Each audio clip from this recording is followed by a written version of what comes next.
Oh, hermanos. Y Jesús lo deja bien claro, hermanos. Y lo quiere afirmar. Y se aplica no solamente a los galileos, pero también a los habitantes de Jerusalén, dando otra enseñanza. Y en Lucas 13, 4, 5, lea conmigo por favor. Lucas 13, 4, 5, dice, aquellos 18, dice, o aquellos 18 sobre los cuales, esto es Jesús hablándoles, o aquellos 18 sobre los cuales cayó la torre en Siloé y los mató.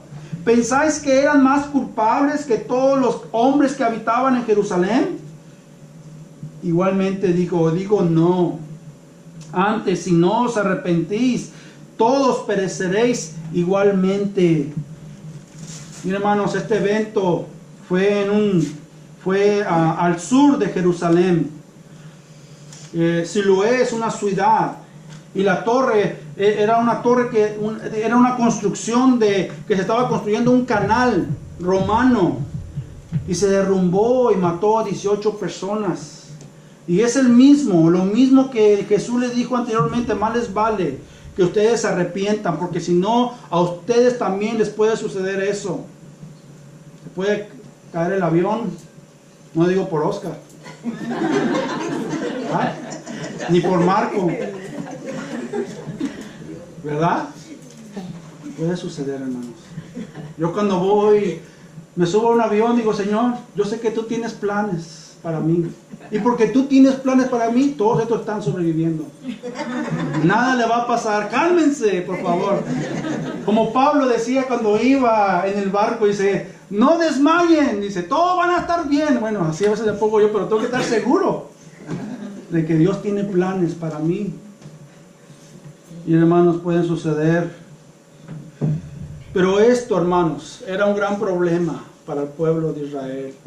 Era un gran problema para los judíos, porque ellos vivían en un sistema de autojustificación. Ellos vivían en un sistema donde ellos creían que eran buenos, que no eran tan pecadores como otros. Ellos sentían que por buenas obras que ellos hacían en guardar la ley, las ceremonias, de dar el diezmo, de guardar el sábado, ellos creían que con eso era suficiente para que ellos se sintieran preparados, justos. Ese era el problema, y eso hacía que rechazaran el evangelio. Eso hacía que ellos rechazaran el mensaje de Jesús, las advertencias de Jesús. Déjame decirte, hermanos, que nadie de aquí no es por obras, no es cómo tú te comportes, no es cuánto tú des aquí, no es cuánto tú vengas a la iglesia. Oh, hermanos, es la salvación. Es la salvación, hermanos, por gracia. Y Jesús, hermanos, los llamó a ellos a un arrepentimiento, porque todos estaban en peligro de sufrir una destrucción repentina. A nadie se le ha garantizado un tiempo más suficiente como preparación antes de la muerte. Nadie. Tarde que temprano, hermanos, el juicio va a venir sobre estas personas que no se arrepienten. Y Jesús requiere un arrepentimiento genuino, un cambio de mente. Aquellos que reconozcan de verdad su pecado, de que son pecadores, y que se volteen a Dios a través de Cristo. Ese es un arrepentimiento genuino, una persona que reconoce su pecado, que viene a Cristo, que le da la espalda al pecado, que cambia su manera de pensar por medio de la palabra, hermanos. Escuche, por último, Jesús, para estar seguro de que todos entendieron, les dio un ejemplo más como evidencia, dándoles la parábola de la higuera estéril. Escuche, la parábola tiene 3 representaciones. La higuera representa a Israel. Son los oyentes de Jesús, o cualquiera que se dice ser cristiano y que debe de examinarse si lleva fruto. El propietario, el dueño de la viña, representa a Dios. Y el cuidador o el viñador representa a Cristo. El argumento aquí, hermanos, es de que el dueño discute la lógica de la rectitud, mientras que el cuidador o el viñador razona desde la lógica de la misericordia. Y mire lo que dice ahí rápidamente, el primero, Lucas 13:6 dice, dijo también esta parábola. Tenía un hombre una higuera plantada en su viña y vino a buscar fruto en ella y no lo halló. Escucha, este árbol había sido plantado en la viña del dueño, la cual significa que había recibido mucho cuidado. Había recibido todo lo necesario para que esta higuera pudiera dar fruto. No había ningún síntoma de que no pudiera dar algún fruto. Dios, en otras palabras, el dueño estaba esperando algo justo. No vino el dueño a ver la higuera y decir, está enferma, ¿cómo yo voy a esperar fruto? Si está enferma, entonces yo no sé mucho de árboles, pero los árboles a veces se enferman, ¿verdad? Este árbol había sido plantada y había sido cuidada por el viñador. La había cuidado. Escuche, este es el único árbol, investigando yo, a lo mejor me puedo equivocar, agarrar la información mal, ¿verdad? Pero dicen que este es el único árbol que da 2 frutos al año. Dice que primero nacen las brevas, sabrá Dios, en el mes de junio, que son mucho mayores que los higos, pero son muy pocas. Pero después, entre agosto y septiembre, la higuera produce los higos. Escuche, normalmente en un árbol de una higuera se tarda para que pueda dar un fruto a los 6-7 años. Y pueden medir de 3 hasta 10 metros estos árboles. Y son, aparte de que dan higos, son muy buenos para la sombra. Entonces, imagínense, 6-7 años cuidándolo, protegiéndolo, dándole todo lo necesario. Entonces, de una forma muy razonable, el dueño vino a buscar el fruto en la higuera. Ahora, ¿por qué lo vino a buscar? Normalmente esta fruta o el higo se esconde en las hojas que son grandes y no se puede ver a larga distancia. Tienes que venir y buscar. Tienes que venir, ya que está cerca lo puedes encontrar, el fruto. Pero para su sorpresa, no encontró nada de fruto. El dueño, escucha hermanos, muy paciente, le dio otra oportunidad a esta higuera. Y en el segundo año, de la misma forma pasó, no tenía nada de fruto. Entonces, otra vez, pacientemente, el dueño de este viñedo le dio otra oportunidad y le dio un tercer año para que produciera fruta. Un fruto, los higos. Y vino nuevamente. ¿Y qué pasó? No encontró otra vez fruto. Y finalmente, fíjese lo que dice el dueño de la viña. ¿Cuál fue su mandato? Ahí lea en Lucas 13:7 dice, y dijo el viñador, he aquí, hace 3 años que vengo a buscar fruto en esta higuera y no la hallo. Córtala, para que inutiliza también la tierra. Escuche, después de 3 años se le terminó la paciencia al dueño. 7 años esperando para que creciera y diera el fruto, más aparte 3 años que supuestamente debería dar el fruto, son 10 años en total que esperó para que esta higuera produciera un fruto. Y llegó a la conclusión de que esta higuera era inútil, no servía para nada. Porque no dio ningún fruto, solo estaba usando el lugar, la tierra, los nutrientes, para que otro árbol pudiera ser plantado en vez de ese. Y entonces, ¿cuál fue la respuesta del viñador? En Lucas 3:8. Y esta es una representación de Cristo. Dice, él entonces respondiendo le dijo, Señor, déjala todavía este año, hasta que yo cabe alrededor de ella y la abone. Y si diere fruto, bien, y si no, lo cortarás después. Óigame, si yo fuera un viñador y el dueño me dice, después de esperar tanto tiempo, si a mí el viñador me dice, córtala. Oh, sí, con mucho gusto. Yo voy y la corto, pues no sirve para nada. Pero no, la reacción del viñador intercedió, pidió misericordia, pidió más paciencia, pidió que se esperara 1 año más y todavía, aún todavía yo la voy a abonar más. la voy a cuidar todavía aún más, se volvió, escuchen hermanos, se volvió esta higuera como un objeto especial para el viñador que no quería cortarla, le quería dar otra oportunidad y abogó por misericordia al dueño. Miren hermanos, esta parábola ilustra la trágica realidad de que Israel continuaría fallando el llevar el fruto espiritual, incluso después de la llegada del Mesías, hermanos, y que finalmente ellos fueron destruidos, ellos serían destruidos. El pueblo de Israel, hermanos, había recibido suficiente bendición por mucho tiempo de parte de Dios, había sido cuidada por muchos años para que ellos, en la venida de Jesús, del Mesías, Jesús pudiera encontrar algún fruto en Israel. No pudo encontrar el Mesías ningún fruto de arrepentimiento, ningún fruto en sus vidas. Miren hermano lo que dice Mateo 21:43. Dice, por tanto, os digo, y se lo dijo a Israel, Jesús, que el reino de Dios será quitado de vosotros y será dado a gente que produzca los frutos de él. Oh hermano, Dios es paciente y nos muestra gracia por un periodo.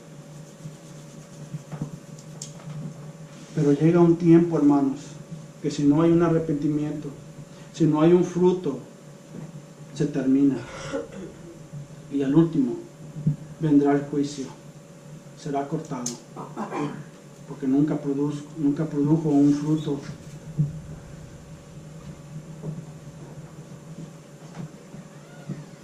Oh hermanos, el Señor nos dice que nos dejemos de autojustificar, amigo. Deja de autojustificarte creyendo que no te puede pasar una calamidad, porque sí te puede pasar. Y Dios te dice, más te vale que te arrepientas, porque si no, también te puede suceder a ti lo mismo. Miren hermanos, una familia que le servía y que era misionero de John Wycliffe, este hombre que tradujo la Biblia al inglés, tenía unos misioneros con unas hijas, una familia, y dice que en algún determinado lugar ellos se sentaron a descansar a las 3 de la tarde, hasta tienen el tiempo, yo no sé si sea verídico, pero dice que a las 3 de la tarde, y estaban sentados viendo el panorama de un río, y dice que atrás de ellos estaba una montaña, y esa montaña se derrumbó, mucha tierra, una avalancha de tierra, y ahí quedaron todos sepultados. Misioneros, hombres que no esperaban que sucediera esto. Hombres que quizás estaban caminando en la justicia de Dios, que estaban siendo justos, que estaban sirviendo a Dios. Les pasó esto. ¿Qué nos hace a pensar a nosotros? Que a veces andamos en cosas que no le glorifican a Dios a veces. ¿Qué nos hace pensar que a nosotros no nos puede suceder un día algo? El Señor nos dice, arrepiéntete, si no, te puede suceder también a ti.